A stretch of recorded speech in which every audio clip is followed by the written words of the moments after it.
en charge des opérations et l'enseignement. Dans le cadre du rapprochement civilo-militaire en vue de réparer la fissure créée par l'incident du 30 août dernier avec les adeptes de la secte Wazalendo en ville touristique d'Igoma, le chef d'état-major général adjoint en charge des opérations et renseignements, le général-major Jacques Ndourou Ichaligunza a entretenu le Barza intercommunautaire du Nord Kivu ce 8 septembre 2023 à la 34e région militaire. Au menu, les tireurs de ficelles, l'amour de la patrie et le sens des responsabilités. Le porte-parole de l'armée au Nord Kivu, le lieutenant-colonel Njike Kaiko, circonscrit cette rencontre. Les membres du Barza intercommunautaire, ils ont échangé sur quoi?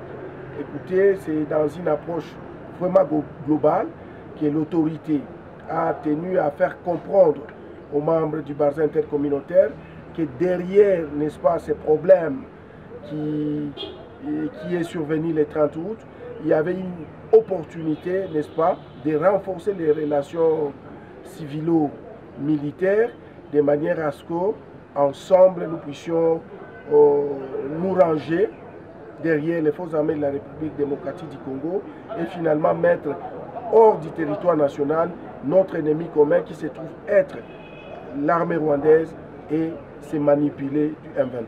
Au sortir de la réunion, le président du Barza intercommunautaire, Alex Balingene Baouma, a lancé un message à la population nord-kivusienne. Raison pour laquelle, avec le président des communautés, nous nous sommes dit, nous entrerons à contact avec nos différentes bases pour éviter ce qu'on appelle la cybercriminalité. Parce que ce qu'ils sont en train de faire, c'est une manière d'autodestruction de notre République.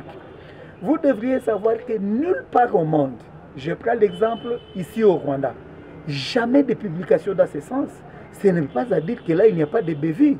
Mais c'est parce que ce sont des gens qui ont déjà pris conscience. Et nous, maintenant, nous sommes agressés. Il y a les terroristes qui entrent.